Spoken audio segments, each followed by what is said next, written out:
వైఎస్ఆర్ జిల్లా Rayalaseema thermal power plant ప్లయాష్ వివాదం ముఖ్యమంత్రి నారా చంద్రబాబు నాయుడు వరకు వెళ్లింది. ప్లయాష్ కోసం కూటమి నేతల మధ్య పోటీ పెరగడం, పోలీసుల మోహరింపు నేపథ్యంలో కూటమి నేతలపై సీఎం నారా చంద్రబాబు నాయుడు సీరియస్ అయినట్లు తెలిసింది.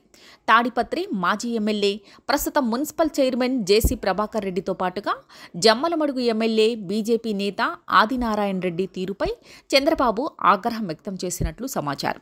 ప్రభుత్వానికి చెడ్డ పేరు తెచ్చేలా వ్యవహరిస్తే ఊరుకునేది లేదంటూ చంద్రబాబు మండిపడినట్లు సమాచారం. దీనిపై అధికారుల నుంచి వివరాలు కూడా సేకరించినట్లు తెలుస్తోంది. ఘటనపై పూర్తి స్థాయి నివేదిక కోరినట్లు సమాచారం.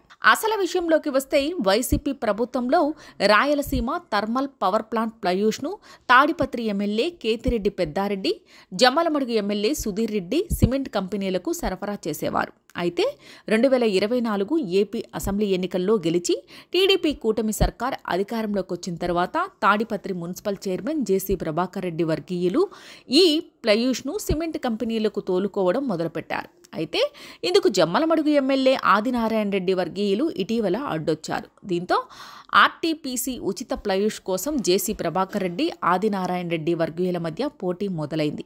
ఈ క్రమంలోనే ఆదినారాయణ రెడ్డి వర్గీయులు సరఫరా చేసే ప్లయూష్ను తాడిపత్రిలోని సిమెంట్ పరిశ్రమలకు రానియకుండా జేసీ వర్గీయులు అడ్డుకున్నారు. దీంతో సిమెంట్ కంపెనీలకు ప్లయూష్ సరఫరా నిలిచిపోయింది. మరోవైపు జేసీ ప్రభాకర్ రెడ్డికి చెందిన లారీలు ప్లయూష్ కోసం ఆర్టీపీసీ వద్దకు వచ్చినా లోడింగ్ చేయకుండా నిలిపేశారు. కాంట్రాక్టులో తమకు సగభాగం ఇవ్వాలని స్థానికులు డిమాండ్ చేస్తున్నారు. ఈ క్రమంలో ఆర్టీపీసీ వద్ద ప్లయూష్ లోడింగ్ ఆగిపోయింది. దీంతో తమ లారీలకు ప్లయూష్ లోడ్ చేయాలని, లేకపోతే తామే జేసీబీలతో లోడ్ చేసుకుంటామంటూ జేసీ వర్గీయులు పట్టుబట్టారు. అప్పటి వరకు కదిలేది లేదంటూ ఆర్టీపీసీ వద్దే లారీలను నిలిపివేశారు.